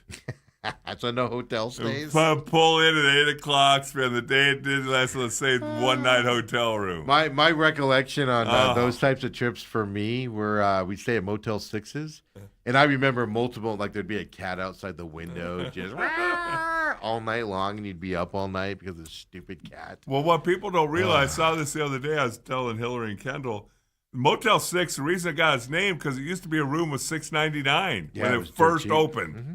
50 years ago or whatever. And chance of getting murdered. Yeah, very, very much so. But, hey, it's only $6.99. No, that's where we would stay. We would drive. That's why now I'm like Hilton or Marriott's is what I look at. Maybe if I want to slum it, I go down to the Intercontinental, the Holiday Inns, the Holiday Inn Expresses if I want to slum it a little.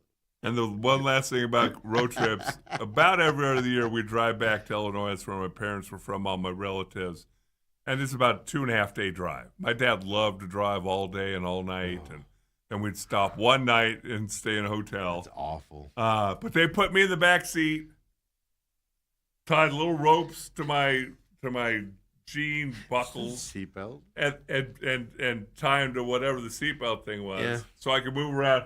And the last thing they tossed in the back seat, what do you think it was? Oh, the dog? No dogs. A coffee can. Oh, so you go to the bathroom. So if you had to pee, they didn't have to pull over. Yeah. I grew up in the lap of luxury. Did you sleep on that little part in the back of underneath the window though? Were they just crawl up in the bed up there? We had an LTD. Because when I was a kid, that was still allowed. Like we'd hang out in there when I was a kid. Like we drive. My mom's from a small town north of Vegas. and stuff like that. So we would do that stuff. And I remember distinctly being up in that by the window up there, just laying there. I think I just sleep on the seat. But Yeah. But my point is I mean, you've experienced this at SEA, just parents are like, oh, yeah. we're just going to go on vacation. He's going to miss them. Schools are more flexible now than they were when we went to school. Yeah. Like, there's a school that plays SEA a lot, or in East Valley, where, like, you literally can just not go to school for 3 or 4 weeks. You have to still do the work and stuff. Right. But they stay flexible like that, to where, hey, just show up when you want to. As long as your work gets done, we don't care. But they're designed that way now. Those schools weren't designed that way when we were kids. No, It's no, a little no. bit different, right? But Yeah. But it's all a part of the fun. When we come back, second hour main event. We're having too much fun here. You're Diamondbacks, Dan. But first, let's have some fun with Mississippi like everybody else seems to be having these days. Come on back, folks. Mississippi talk coming up next. You're going to want to be here for this.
Second hour main event is here. Steve, why do you want to make fun of dear sweet Ole Miss? They're the story of the college football season last I year. make fun of Mississippi all the time, though. I'm not alone. Not alone at all. Lane Kiffin made fun of his old school. He ended up having to apologize and walk it back a little bit. What a wuss. Don't make fun of him and then walk it back. That one makes more sense to me because he was there. He left. The fan base hates his guts right now and stuff like that. But if you don't know, Vanity Fair, why Vanity Fair, I don't know, did a piece on Lane Kiffin, who's now at LSU as a football head coach. He used the term campus diversity as a term that he used. He said that there's a stronger sense of campus diversity at LSU, and that factor into him leaving Ole Miss. Basically, he's saying Ole Miss has no diversity, and we didn't like it there. We're so woke that we want to be where there's a ton of diversity. Yep. He says that in Vanity Fair. He says top recruits would tell him when he was coaching there, hey, coach, we really like you, but my grandparents aren't letting me move to Oxford, Mississippi. Okay. Do you think that I can understand that conversation if it's a kid in Phoenix? I would tell any kid, don't go to Oxford, Mississippi. But that's because Phoenix to Oxford is a completely different lifestyle. But these kids in Tennessee, they come from those types of towns. Yep. There's no difference to them today in 2026, right? But he says that doesn't come up when you say Baton Rouge, Louisiana. I got news for Lane Kiffin. Baton Rouge is just hillbilly and hickish as Oxford, Mississippi, buddy. In the eyes of most of the country. It seems a lot closer than you would think, and to make a big deal about it publicly. Yeah. Oh, it gets worse. Lane Kiffin said parents were sitting here this weekend, meeting at LSU. And he said the parents were saying The campus's diversity feels so great. It feels like there's no segregation here at LSU. And we want that for our kid because that's the real world. Lane Kiffin is saying that Mississippi still has separate water fountains for a certain type of people in this Vanity Fair article, and Baton Rouge, Louisiana doesn't. Right. And parents were sitting around openly discussing it. What is wrong with him? What is wrong? I'm not saying they're perfect. It's still the Deep South. We still have those, thoughts about the Deep South and things that still exist in the Deep South to a certain extent. All of that. But what are you doing, Lane Kiffin? No parent is sitting there. I've been to many sporting events. I've been around parents in sporting stuff. I've been around parents whose kids are playing college athletics, even in the pros. I've never heard a parent say, well, I'm glad he chose this school because the diversity here is amazing. And that's what I want my kid to experience. Never once heard that from a parent. No. You've been around recruiting and stuff. All the kids that were recruited up, Tate Bennett, all these other kids that you did, I don't mean to throw him out to say it's bad. Have you ever heard a parent go, well, the diversity there is a little rough? No. Doesn't even come into play. What's Lane Kiffin doing? I can't pretend to know what Ole Miss is like. I can't pretend to know what LSU is like. But the thing is, as an athlete, you're going to be treated different and more special than the average student. Now, again, no matter where you go. No matter where you go. And but what's fascinating to see is that Ole Miss for 3, 4, 5 years, however long he was there, and not once did he mention, hey, we need to start working on this or working on this. Is now that he's gone, we're losing a lot of kids that want to come here, but they don't want to live in Oxford because we're a backwoods type of town. Never once said that. No. Never once. You've been to Oxford, haven't you? I've done games at Mississippi State. Okay, that's what I said. I've never been to Oxford either, but Mississippi State's, my impression is Mississippi State's worse than Oxford is. Well, Mississippi State's in Starkville. Yeah, but Oxford to me is like the Harvard of Mississippi, if I was to dare say that. Yeah. That's my impression of it. I've never been there. It's just like, what? And that's the problem. And he did it on a platform, Vanity Fair, where I don't read Vanity Fair, but they aren't exactly hyping up. Like, he did it on a platform that wants that conversation to be had. Right. Is what I'm trying to say. Well, and he's not exactly targeting a high IQ sports audience. Yes. He's I'll just say it. Liberal white women that care about these woke issues is what Vanity Fair targets. So he's going that route. And it's just a bad look. And if you got to be embarrassed if you're at LSU right now also. I have been to Baton Rouge. I did not grow up that way, folks. That's all I'm going to say. All I know is that when I was at school, it wasn't Baton Rouge, but it was Louisiana, and you got the name of the lake, huge lake that borders Louisiana and Texas, and all I was told was when the sun starts to go down, get out of there. Get your butt back to the Texas side. Well, that's because of the French. I don't know. Now, Kiffin has apologized for those comments and everything as well. The Rebel base already hates him because he left them and stuff like that and everything. But then, so you got that. Then you've got not Lane Kiffin. You've got Sarkisian, the guy that once got fired at Washington because he was drinking all the alcohol and people were getting mad at him. They have a drink named after him still up at Washington. Well, he takes a shot at Ole Miss. He takes a shot at their academic standards, which Texas does have higher end academic standards. They are a good academic school. Let's not say it's not. He goes to USA Today and he says, at Texas, here's the quote, "We will only take 50% of a player's academic credit hours. You may be a semester from graduating, but you're going all the way back to 50% if you play here and want a degree. But at Ole Miss, they can take you. All you have to do is take basket weaving, and you can get an Ole Miss degree." I got the hiccups. Excuse me, folks. What's Lane Kiffin doing? I'm sorry. What's Sarkisian doing here? Well, I'm going to tell you because, again, another personal thing. I graduated from SMU because I didn't get to redshirt. So in 4 years, I graduated. I was 12 hours short of my degree. I got drafted by Buffalo, so really hard to go back to SMU to finish. That's a long flight to a class every day. And or just I was thinking spring semester or whatever. Summer. Well, I looked into ASU. Hey, maybe I'll just finish at ASU to come home in the off season, go to the spring semester. Guess how many hours I would have needed to graduate with an ASU degree? A lot more, yeah. 45. Because if you don't know, that's why ASU in the Pac-12, they were better academic standards than they were. Well, remember now, this is back in 19. But it was even recently. There's different levels of academic standards for schools. Yes. That's why, some schools couldn't get into the Pac-12 that wanted to, was they weren't at the high academic standard that ASU and the Pac-12 programs were. Let me tell you the other rankings thing. There. So I get that. Let me tell you the other thing that Sarkisian is probably not telling you. Is part of the reason I had to take all those courses was because to graduate with an ASU degree, I had to take their core classes. Yes. Every school has 20 hours or whatever of classes specific to their university.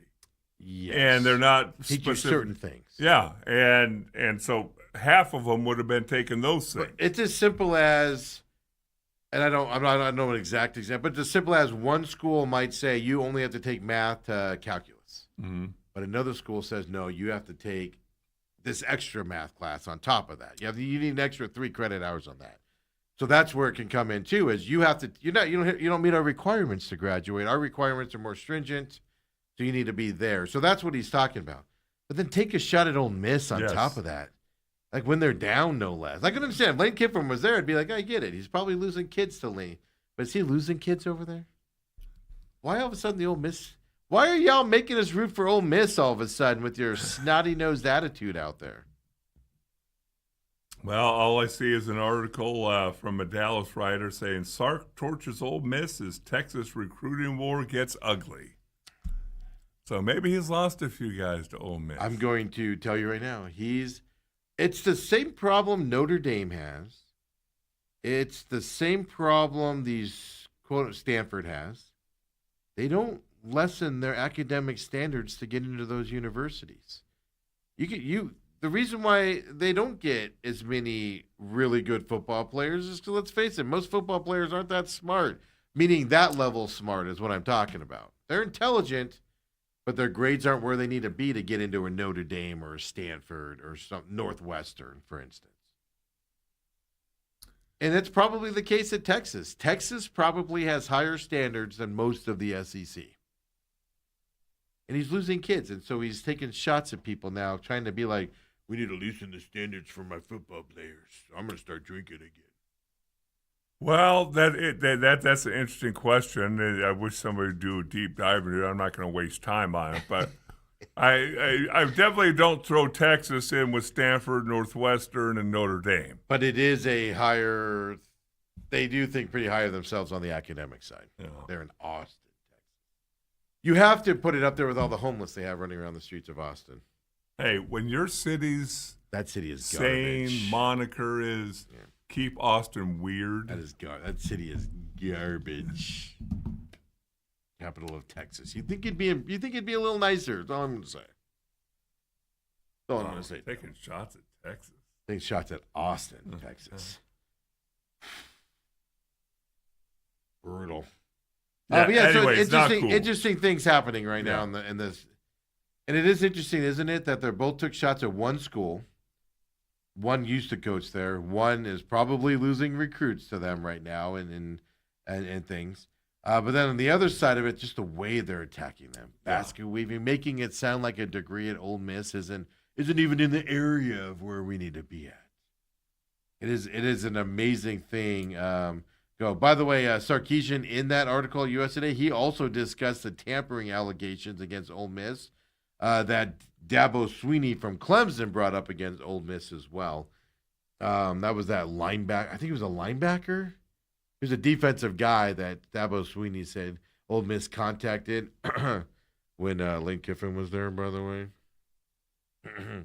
So he even brought that up. So he's even bringing in so Steve Kerr's Old Miss got to Sarkisian and pissed him off for some reason. Right. And it probably comes down to recruiting or something, what they do there as well. So, hey, all I'm saying is, Dale, the best conference in the world that has been mediocre at best in football since everybody's been allowed to pay their people are now infighting.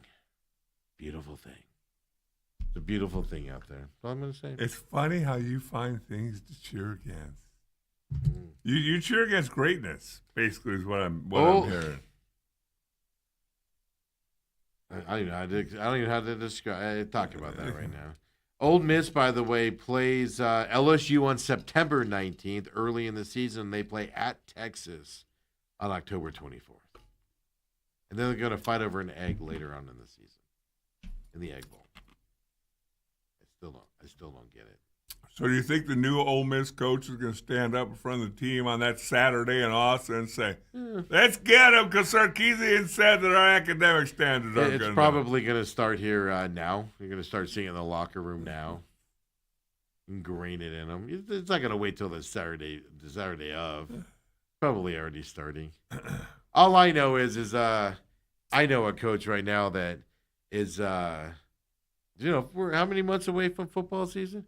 And I know a coach right now that's taking stuff that they're seeing on social media about other teams and things like in their division and stuff and who they're going to play. And they're taking stuff and putting it out there for the kids to get all riled up about, So it happens. You do it early. You got to find motivation somewhere, I guess. Why do you want to be riled up in May? Yeah. Work harder, Dale. Lift more weights. Run a little bit longer. Hey, Coach, you wanted me to run 60 wind sprints? I'm going to do 62 because I saw that video. Because what they said. I'm not done yet, Coach. Oh, yeah, Old Miss's players are going to be out there going, we need another hour, Coach. Steve Sarkisian's running his mouth at Texas, and we play him October 24th. Let's go. Work today means...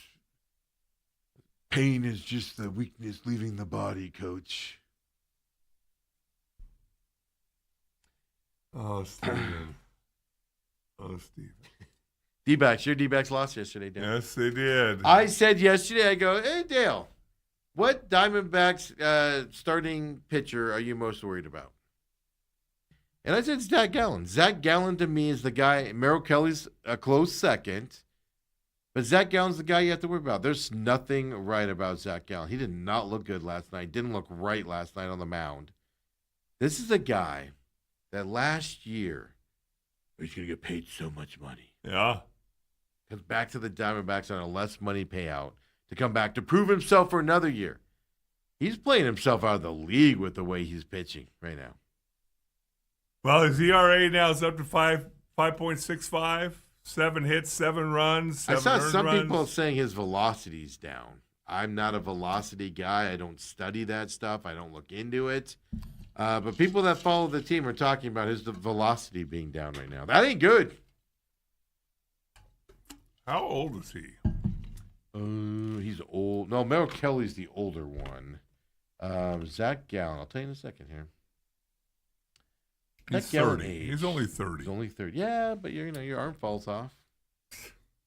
About carrying all that milk around. I just think again he was rolling along till last year when he's in his free agent year, and all of a sudden, how much do you start thinking about that? Oh my gosh, if I pitch well this year, I can get a 5-year, $120 million deal. Does a professional athlete think like that? Some. Oh, no, there's some. No doubt. You think know, Zach Gallen does? I mean, I was just thinking about making it to the next week, so I don't know anything about that. You want to know what my thought on Zach Gallen is? Anybody care? This is what we do.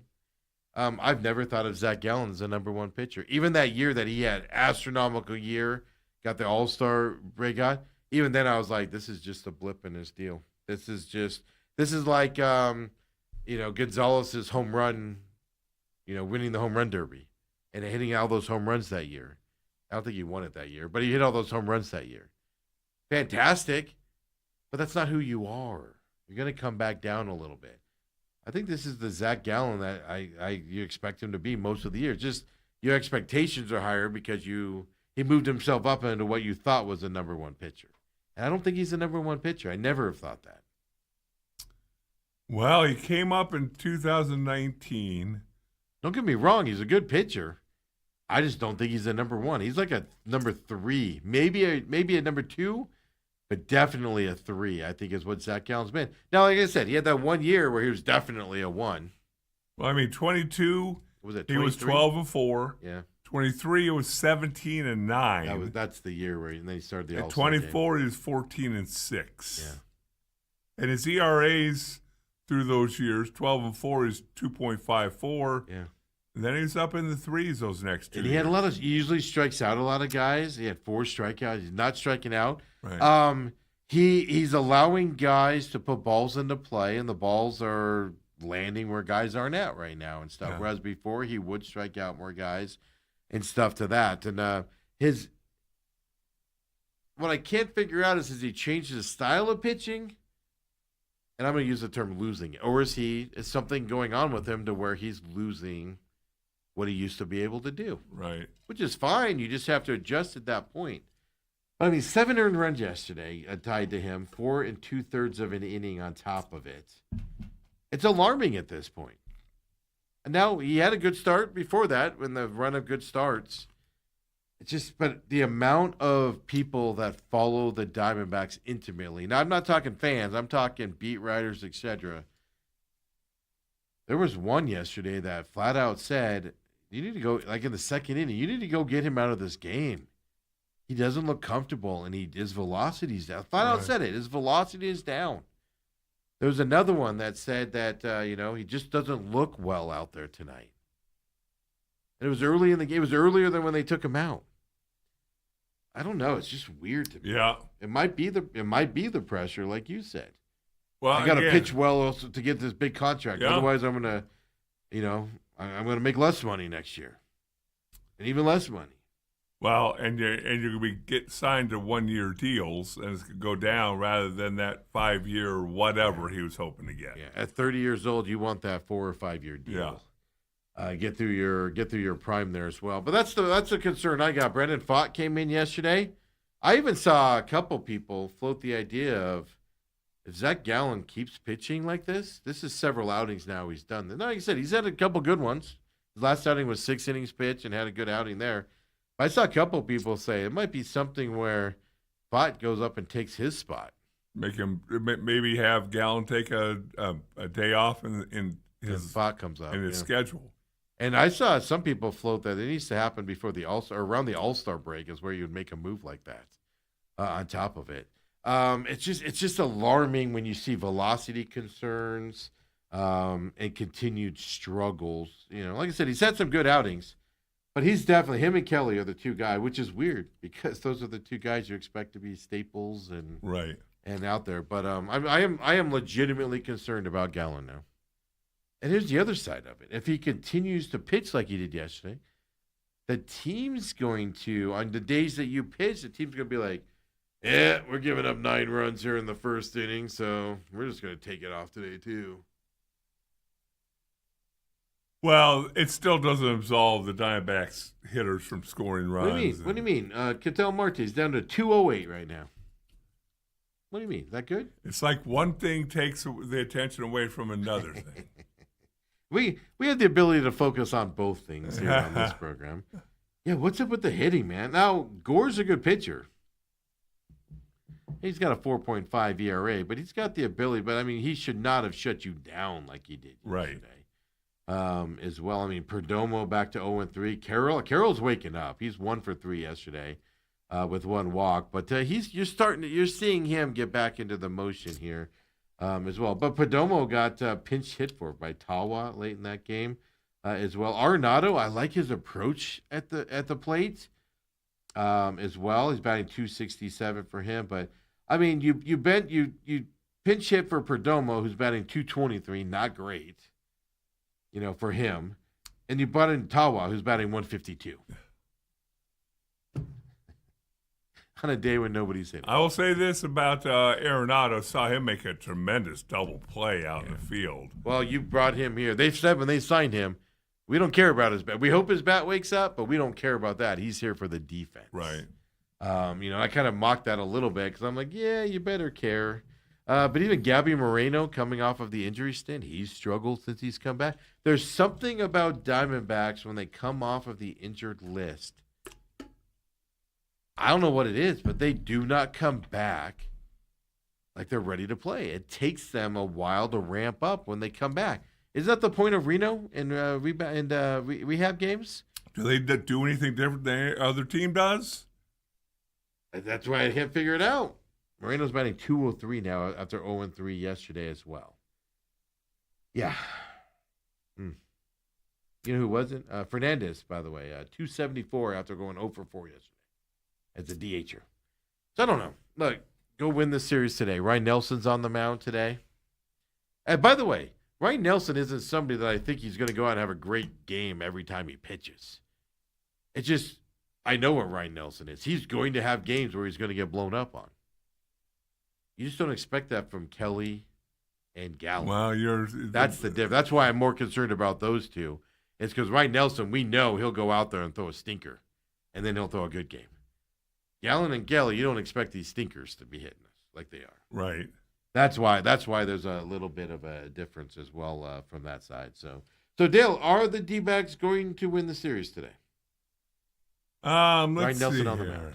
Ryan Nelson, 1-3, 5.68 ERA.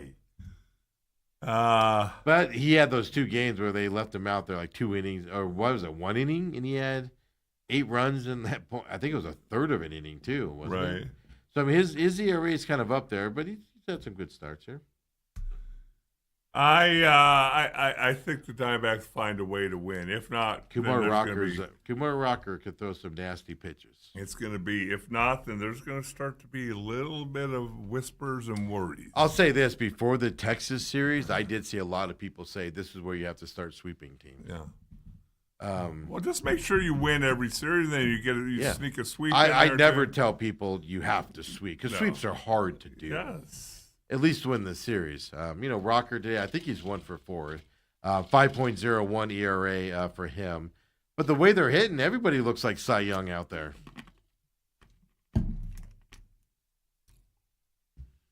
But no, my point on that is noticing that people going into this Texas series, Diamondbacks have to start sweeping teams moving forward. That is telling me that the expectations on the Diamondbacks are increasing at a time when their performance is decreasing.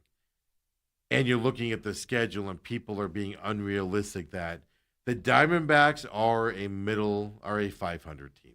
They're middle of the pack. The thing that got them off to that good start was they just continued to stack series wins. Yeah. Win 2 out of 3. Win 2 out of 3. I think they won 4-game series.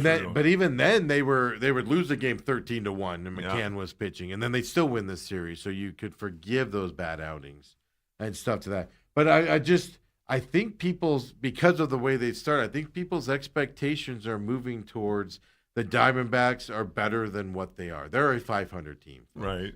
Doesn't mean they're going to finish at 500. It means they'll be 3 or 4 games above 500, 3 or 4 games below 500 is probably where they're up. That's what Torey Lovello's teams are. They're one under 500 right now after yesterday. But that's what the Diamondbacks are, and they're going to have to outplay it to get higher than that, or they're going to have to really start to stink to get lower than that moving forward. It's just the way the roster is, and it's just people got to come to that realization. They're always going to be around 500 with this coaching staff here. Mm-hmm. So there we go, folks. NBA, I'll get you guys set up. Dale's going to take off on here. NFL schedules out there. Dale, before you take off, I want to hit this up real quick. We're just really fast. International games. Kobe, throw up that graphic for me here. I'll go over this more in detail here because we can schedule releases tomorrow night at 5 p.m. on Friday while Dale's, dealing with his grandkids because he's having another grandbaby and blowing all us off, folks, for that nonsense. Here's the thing to pay attention to, Dale, I want to tell you. I'll go over everything else here in a bit. Vikings play the 49ers in Mexico City on Sunday, November 22nd. Not your Arizona Cardinals. So, do you Cardinals wish, don't have an international game this year. is that a good thing or a bad thing? I think it's good because you don't have to do that extra travel now. But anytime Mexico City comes involved, you think the Cardinals are involved, and Minnesota gets to go down there this year. Here's the other thing.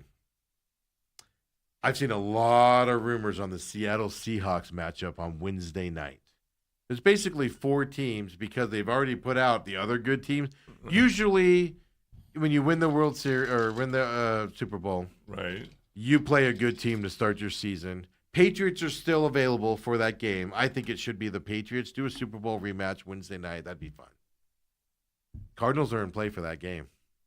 Is that going to be a good thing? New head coach, new quarterback, possibly. Jeremiah Love, high pride. Do you see his video from camp yesterday, making his moves and everything? How bad is that going to be when the Cardinals face off with the Seahawks on opening night on Wednesday night for their primetime debut with the new head coach, Dale? I just can't, in my wildest imagination, see the NFL doing that to themselves. Oh, my God. The Cardinals, they're revitalized Cardinals. They have LaFleur. They got Jeremiah Love. Carson Beck at quarterback. The future is bright for your Arizona Cardinals to go lose by 42 points to the Seahawks when they get their rings on Wednesday night to open the season in front of a national audience. You see Chris Carter's comments about the Cardinals the other day? No. Basically said the organization, he doesn't even know, he doesn't even know how Larry Fitzgerald survived this season, survived his career here. The Cardinals front office is terrible and they don't know what they're doing. Their ownership is terrible. He ripped them a new one. It was beautiful. Well, Dale's going to take off. I'll get more into these international games. I just wanted to bring that up, Dale. Your Arizona Cardinals are in play for that Wednesday night season opener and no international game. That surprises me. I'm surprised it's not Niners-Cardinals in Mexico. Maybe in Mexico's like, we don't want the Cardinals. We've had them before. We've seen them before. We don't want that nonsense. That's good for the people of Phoenix, not for us. Dale, go have fun. Stay hydrated. I will do that, and we will see you bright and early in the morning. Woo-wee! I'll be back. Get you through the rest of the show. We still got hockey, some NBA stuff as well. May dinner go smoother tonight, Steve. Wait, what? May dinner go smoother tonight. I think I'm just going to stay home tonight and mind my own business. Yeah, but you'll walk by the mirror and you'll give yourself a dirty look. I'll be all. I'll get you the rest of the way, folks. Come on back, main event.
Getting caught up. For some reason, my YouTube feed there was assuming my lozenges are in the screen there.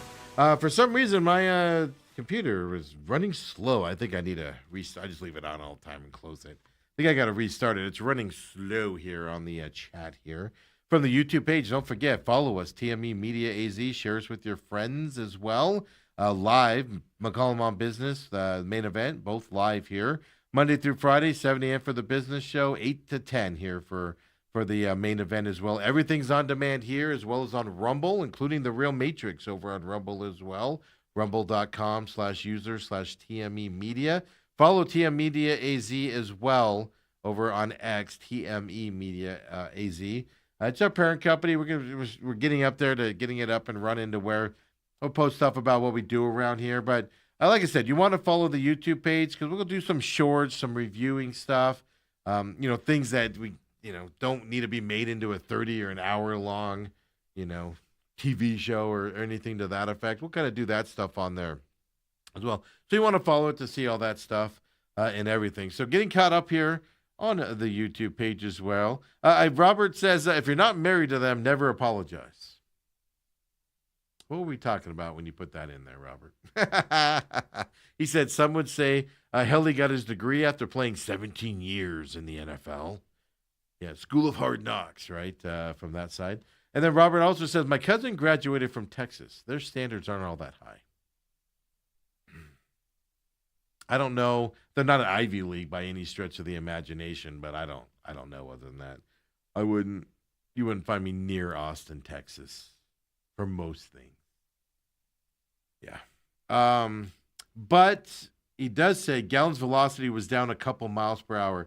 Robert, I don't remember. I know a couple beat writers were talking about it on X last night. I didn't save it or anything, and I couldn't find it this morning. Was it Jack Summers and the Diamondbacks on SI guys that were talking about that? Do you remember? From that side is kind of my question. But I did see several people talking about his velocity being down specifically, and he didn't look comfortable out there, and almost implying there's something wrong with him out on the mound, Zach Gallen. And says, so when Burns comes back, what happens to the starting rotation if Gallen is playing this way? Well, Gallen, this is what a couple people that I've seen on a national scale have been alluding to. Even with Fott, Zach Gallen starts to miss his start. Fott gets the start to fill in for him. Because the problem is Fott is getting to the point in the bullpen where he's not going to be stretched out to be a starting pitcher. You lose that over time. And he's getting to that point now. So if there is something up with Gallen or you don't have confidence he can go out there and pitch well, you have him miss a start, Fott fills in, gets stretched back out again. That type of stuff is what you can do. Because you don't want him going back and forth, starter, bullpen. That's where you get that Dre Jameson issue, right? Where you end up having an issue and having to get surgery and all of that stuff out there. But, if you think about it, the two pitchers that are going to be out if you get starting pitching on this team, like Burns, it's going to be Gallen and or Kelly at this point. Ryan Nelson, you're not doing anything with, are you? Soroka, you're definitely not. Erod, you're definitely not. Now, that's going to be a month or so away still, so what will the starting pitching be doing then? What are you going to do? They're not going to DFA Gallen. I would assume they aren't. But what are you going to do if he's struggling when you're getting these other guys back? Something to just keep an eye on. We want to be out here telling you it's just something to keep an eye on from that perspective out there. Like I said earlier, I've just never thought of Zach Gallen as a number one pitcher. I just never have. To me, he's a low-end number two, definitely a three pitcher. He's quality. He should be in the league. But you can't set your whole thing up. Corbin Burns is a number one pitcher in my eyes. Remember last year at the start of the season? I was like, Burns is your number one. He gets the opening day start. Torrey, of course, screwed that whole thing up. That Gallen ended up starting and stuff like that. So, it's fascinating to see. And then you have Gallen on a short contract. And now it's big money. You have him on a short contract. You just see what happens out there as well. And also says all the hitters seem to be in panic mode and making desperate swings at questionable pitches. I saw a stat over the weekend. I don't remember where I saw it or who was talking about it. Robert does say it was Jack Summers from Diamondbacks on SI. He was the one that gave the specific velocity decrease for it. So it was Jack Summers. By the way, best follow for the Diamondbacks. Jack Summers, the Diamondback on SI guys, he's part of that organization. They're the best follow on your Diamondbacks. They give you the inside info. There's other ones out there, that, you could follow that are entertaining and good, but they really dive into stuff on that side. I enjoy following them a ton. So I'll give them pub all I want here on the program. And so that, and they say Jack says he'll come on the show. We just never arrange a time and get it set up. That's more me than anything, folks. Hey, don't meet your faves, right? Is what they always say. Just kidding. I gotta follow up with him and get him on here. It's more me than him. Trust me on that. But I agree, man. There's something going on with the pitching. But I saw a stat over the week, or the hitting. I saw over the weekend. And I don't remember the exact number, but it's something like the Diamondbacks. They faced 100 and something less pitches this year at the time than they did last year. They aren't patient at the plate. That's why I kind of made the big deal when they went up against Paul Skeens and they were like, we're hitting him early. And it didn't work. Well, they aren't patient at the plate this year. They're swinging at bad pitches. They're swinging at pitches off. They're not swinging at all in some cases, like Ketel Marte out there. The hitting approach to me is a problem this year. Whatever strategy they're coming up with before the game isn't working. And they need to figure it out. They need to figure it out because it's not working. I need to find that stat to get it more, but I want to say it was 100 and something less pitchers they faced this year, which means they aren't working the count this year. They're just going up and wildly swinging at stuff or getting sent down early, right? Go to sit down early as well. So Snakes territory is a good pot as well. Robert says, yeah, and that's the one with Jack Summers and the old guy that used to be at the Athletic, and then, or excuse me, used to be with PHNX, right? And they let him go.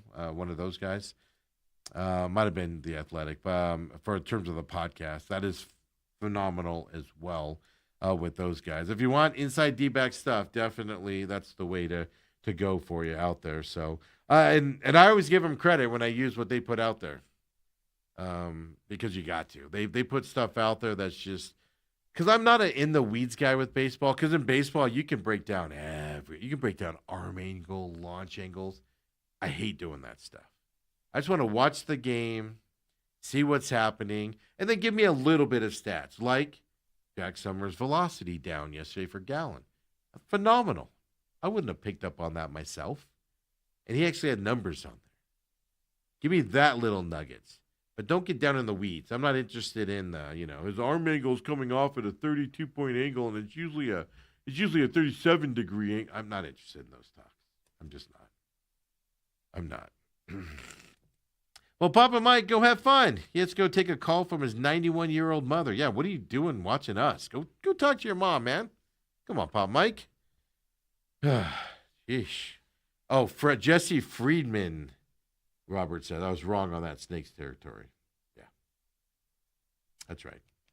I don't know. I get them all confused. That's right. Jesse Friedman does Snakes territory. Whew. Hey, throw up that international schedule again for the NFL now that we're caught up on all the comments. Don't forget, text us 623-252-6670, like many of you are doing now as well. And then, of course, on X, at TME Sports Show. I know X has slowed down. It's perfectly fine. Has slowed down because of the YouTube chat out there and everything. So join us on YouTube as well and chat with everybody. Get involved in the show. International schedule 2026. We all know Melbourne, Florida. Holy heck, folks. We know Melbourne, Australia is the opening international game Thursday night. San Francisco, LA Rams. That game is on Netflix.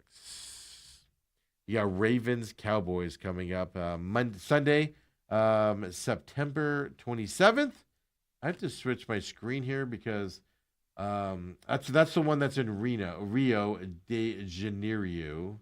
Cowboys and Ravens down there for that one. Then you've got on my monitors here in the thing. It's a little small for me to read, right? Then you got Colts and the Commanders. Tottenham there, Sunday, October 4th, over there in the English area. Then you got Eagles, Jaguars there from Tottenham as well the following weekend, October 11th. Then you got Texans against the Jaguars the following week. And Sunday, this is that multi-game stretch that the Jaguars are there. That one's going to be at Wembley, so, you got your standard. You've got that Paris game this year, Steelers and Saints. facing off in Paris at the end of October, October 25th. Paris Francais. Then you got Bengals Falcons coming up from Madrid, November 8th as well on the Sunday. For them going to Spain for that game. Then you got Munich again, right? Going back there. Patriots and Lions on that Sunday, November 15th from Germany. And then we just told you Mexico City. It's going to be Vikings. Kyler Murray and the Vikings. Kyler Murray threw 5 interceptions and 7 passes yesterday in Vikings camp over there. Saw a video of it yesterday. Somebody had sent me and DM'd me videos, and I saw some other videos out there. Basically, I was being made fun of on the DM from the guy that was there working. I was getting made fun of on. They said Kyler Murray was going to be good here. But Vikings 49ers from Mexico City. No Cardinals. No international game there. And Papa Mike did say no international games are good. I agree. I mean, it's extra travel on you. It's not worth all the hype, I don't think. Could ruin, I'm going to say kind of ruin your season. Mess it up on the schedule, your time clock, etc., things like that. Because I can tell you right now, the Niners and the Rams, they play on Thursday from Melbourne. So plenty of time to come back and be ready for next Sunday, but they're not doing a bye week after that game. It's too early in the season, right? Same thing with November 22nd. You're not taking a bye week on that Sunday before Thanksgiving for Vikings, 49ers. You're coming back there. But look at that for the 49ers, man.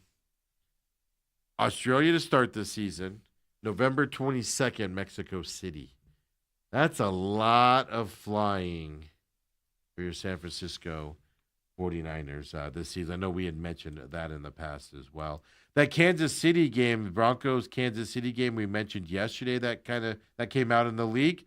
Yeah, we just didn't know where it was going to be played. They announced last night it's going to be played in Kansas City officially now. That was I believe the first, is that the first Monday night game or the first Thursday night? I believe it was week 1, so I believe it was the first Monday night game there. But Broncos-Kansas City will be in Kansas City to start the season as well for that. So schedule release tomorrow night. And you guys know the routine. Everybody's going to talk like they do something special when they look at the schedule. Everybody does the same thing. We're no different here. On Friday's show, we'll come in and I'll be breaking it down. I was going to do a special show, like from the home fortress, but with Dale off on Friday because his daughter's, having the baby. I'm going to just wait and do it on Friday as opposed to doing a home fortress show on Thursday night. I'm breaking it down. Just initial thoughts. Maybe I'll do an initial thoughts thing on Thursday night, just meaning just go through the Cardinals schedule for 10 minutes and just give initial thoughts and then break it down afterwards. But everybody looks where the bye week is. Everybody's like, oh, this is how I do it. I do it differently, so listen to my breakdown. Everybody does it the same. Where's the bye week at? How many times do you play on the East Coast? How much travel do you have beforehand? You guys know this with Uncle Lou that comes in on Thursdays. He'll be here tomorrow as well. You know that he looks at it, rest days is what he calls it. How many rest days does your opponent have? You play them on Sunday. Do they play the following Thursday? Do they have 10 days off? Do they play Monday night? Do they only have 5 days off before you play? You look at the rest days of the opponents. Everybody does that as well. You got how you travel. You got the physical games right out there. The Niners. When do you play the Niners, and who do you play after the Niners? Who do you play who do you play after you play the Rams? Because you're going to get beat up in those Ram games. You look at those physical games. Who do you play after you play the Seahawks? Those are going to be physical, beat you up type of games, win or lose. You're going to get physically manhandled in those games. You're going to come out bruised and battered. Who do you play after those games? So you look for those physical games as well. You look and see if you're playing on the East Coast in wintertime. Are you going to bad weather? Like, do you play in the Giants? Oh, the Jets come here. I think you go to New York Giants. Are you playing the Giants in December? Or do you have them in early September? Right? When do you have the Chiefs this year? Patrick Mahomes' injury is a question mark. We know don't have them in week 1 because they have the Broncos that week. So you catching the Chiefs. When do you catch some of these guys coming off of injuries? That's kind of what you're looking at and that stuff. Everybody does the same thing. Nobody's special. But we will all be looking at it. And there'll be some tweaks there from everybody doing it. But that's coming up, of course, on Friday, coming up as well. But you want to follow TME Media AZ on YouTube because, like I said, I'll decide by tomorrow. But maybe I'll do when it's unveiled, I might just hop on the Home Fortress, do a quick little review of the schedule, quick thoughts. And then Friday, though, we'll have the deep dive into the schedule and kind of what we're thinking. Welcome to, welcome to everybody's 14 in 3 days in the NFL. Everybody thinks their team's going to beat everybody. Welcome to that day, tomorrow night, 5 o'clock as well. Throw up the NBA playoff brackets for me. Let's get you updated on that here as we wrap up this show here on this Wednesday for me. NBA, interesting thing on the Cavaliers. Obviously, Thunder are at home waiting. Knicks are at home waiting as well for their next opponent. Pistons and Cavaliers come up. They're tied 2-2 right now in that series. Interesting stat here for the Cavaliers and Pistons who play tonight. The Cavs are 6-0 at home in this playoffs. They're 0-5 on the road in the playoffs. Pistons and Cavaliers. They're completely different at home than they are on the road. Tonight, they're on the road. Cavaliers are. They're in Detroit. Detroit's going to take a 3-2 lead here, right? You're going to think on that based off of what I just told you because our Cavs are obviously on the road. So we'll have to see where we're at there. Who takes that bigger lead? Last night, man, I told you guys I don't think the Spurs are going to lose another game in this series when it was tied 2-2. And last night, it gives me even more thought the Timberwolves will not win another game in this series. Yeah, 3-2 lead for the Spurs. What was that? 126-97 victory for the Spurs last night. Utter domination. I don't think it's going to get any better. Friday night, you have Timberwolves and Spurs coming up in that game as well, with San Antonio leading 3-2, and they do go back to Minnesota for the next game. So tonight, Pistons Cavaliers, who takes that 3-2 lead in that series? Kind of what we need to ask going forward. And I will say this. I think, I haven't looked at the line or anything. I do think Detroit wins tonight 3-2 for a lot of reasons, but mainly because they're at home. And then I saw that stat on the Cavs, and I'm like, all right, I know where to go on that. Then throw up the NHL stats here as well. I got a couple NHL videos for you as well, because last night was phenomenal hockey, if you didn't watch either of those games last night. Vegas Knights won in overtime over the Anaheim Ducks. Fantastic game to watch. 3-2 victory for them. Well, I'm going to show you the game winner here in just a minute. Then you had Buffalo-Montreal battling it out last night. Buffalo ends up getting the win in that fantastic game as well. 2-2 in that series for Buffalo and Montreal. Carolina is just sitting at home waiting. Colorado plays tonight against Minnesota. I do expect Colorado to close out that series and be waiting for the Knights-Anaheim Ducks winner coming up as well. Tonight, all you have is Minnesota-Colorado tonight with that 3-1 lead for Colorado. Then tomorrow night is where you get the remaining two series battling it out. I saw all the scenarios of one, so like if the Knights Anaheim close out tomorrow night, you'll see the Colorado playing whoever wins the Knights series, or the Knights, because they'll be the one that close it out, obviously. I do see they'll play this weekend, in game one. Thing. So they're going to rush them right into that. Buffalo, Montreal, that's going to be obviously 3-2 after tomorrow night. They'll have to obviously play this weekend. As well, and they play on Saturday for their Game 6 coming up. But so Buffalo, Minnesota, Colorado night. I think Colorado closes it out. But before we go here, let me do this first. Buffalo last night, Montreal. A lot of weird things happened in this game, including this. This is from the broadcast. Buffalo got a bounce off of a puck down. They're just freak mode here. Buffalo goes on winning. Here's the Buffalo bounce is what we're calling it, or I'm calling it today. Check out this off the boards. Stay on the power play as there was 2:57 left. When they were entering in, I was thinking, they'll be doing I it in a like second. that they're dumping the puck in. Here we go. Thompson's on at center ice. I'm like, I like this. This never happens. Off the backside of Dobish, out of the corner.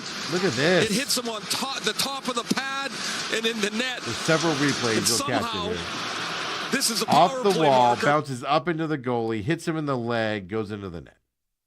For a goal for Buffalo. There are stadiums out there that if you're playing those stadiums, you know where to put the puck to get some favorable bounces that the other team isn't necessarily ready for. You never see them like that, though. That was crazy last night that happened. Buffalo ends up getting that win last night as well. Then in the night series, right, 3-2, or in overtime right now, 2-2 game. Let's check out the game winner for the Knights. Mark Stone out. Shot from the point. It's loose. In front. Eichel had a shot at it, but it was bouncy. Couldn't make contact. Eichel has it.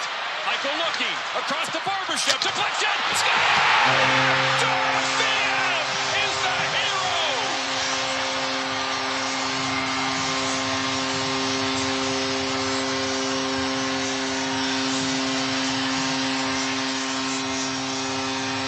I like how the horn stays on extra long here for Here the come the overtime Vegas winner. Golden Knights deep in the offensive zone. They regain possession in the corner with a swarm along the wall. And Jack Eichel, who needed to have a big game, delivers this one off the pad. My other favorite, you can take it down, Toby. My other favorite thing about this goal is, the puck bounced up on him. He had to settle it down, get it into the net on the side. Just unbelievable game in that series. These are both fun series. Make time tomorrow night to sit down and watch both of these games as well. Diamondbacks are off as well, so pay attention. So you can watch that tomorrow as the Diamondbacks. I believe they're off tomorrow, right? They have an off day on Thursday. Robert says they need Don Toretto for the opening in Rio. I can do it too. Welcome to Brazil. I just see my wife beater, white shirt, and a bunch more muscles. Bad acting. I could do it too. Yeah. Fun times out there. But there you go. Hockey update as well. Throw up. We already threw up the hockey bracket. There's a Minnesota, Colorado tonight. See if Colorado can close that out for Colorado. It's going to be a fun time. Diamondbacks, normal start time tonight. Getaway day, but they apparently don't have getaway day. Ann says it's like air hockey. The Diamondbacks tonight, normal time. They don't have getaway day there, I guess, in Globe. Will they play Globe Life Park there where the Texans play and everything? So then 5:05 p.m. tonight, off tomorrow, and then they got Colorado for the 3-game series in Colorado for the weekend. So tomorrow night, you have no excuse not to watch those hockey games tomorrow night. Even if you don't want to stay up for the Ducks one, which still starts early, or you have something happen, you can, maybe tell your boss at work you got to leave early because you got to catch the 4 p.m. Buffalo-Montreal game tomorrow night as well out there. Fun show here today. I appreciate you guys joining us and participating on TME Media AZ. You're going to want to follow it, like I said, for some things we have planned coming up on things away from, like I said, things that, like the life of Steve. I might start doing some of those reviews and talking about it a little bit, putting them up on the YouTube page a little bit more, stuff like that. Movie reviews. I've been trying for like 2 years. I know Ann really wants to see that show or express interest in it before. I've been trying to figure out how to turn it into like a 30-minute or an hour-long show with, the rules and regulations on previews and everything.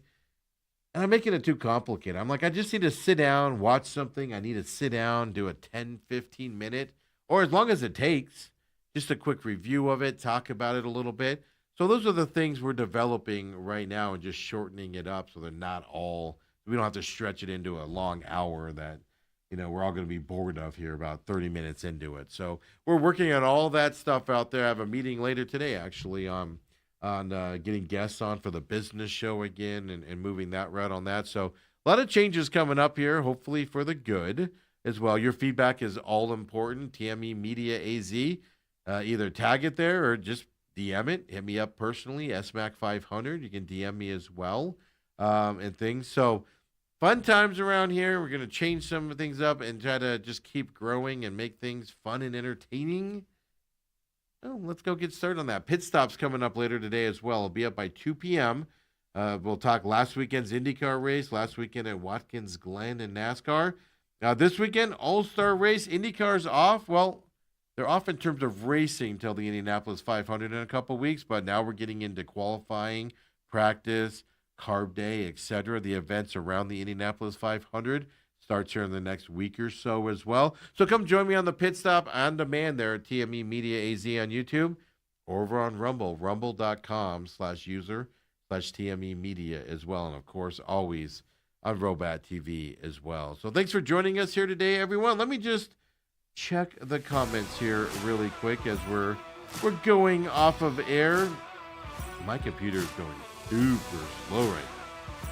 I don't know what I did to it. I need to close all my tabs and restart it. But we'll see y'all tomorrow, everyone. Appreciate it very much. Don't forget, McCollum on Business up as well. That's that. Ann says, that's all I need, like Cisco and Ebert. Yeah, were those 30-minute shows back in the day or something? 'Cause I always thought that'd be a good 30-minute show. I could do multiple movies or shows too with streaming and everything, but yeah, we're working on a meeting later on today with somebody that's going to help me flesh out the ideas and things to that effect. So you want to follow TME Media AZ, even on Rumble as well. We'll start getting more and more stuff up there as well. And I'll let you know on the draft show, at least the Cardinals schedule, not the draft show, the Cardinals schedule. Maybe I will go live tomorrow night, just really quick, just the initial thoughts of the Cardinals schedule, but we will do that normal big breakdown on Friday for you guys out there, like I think everyone's going to be doing.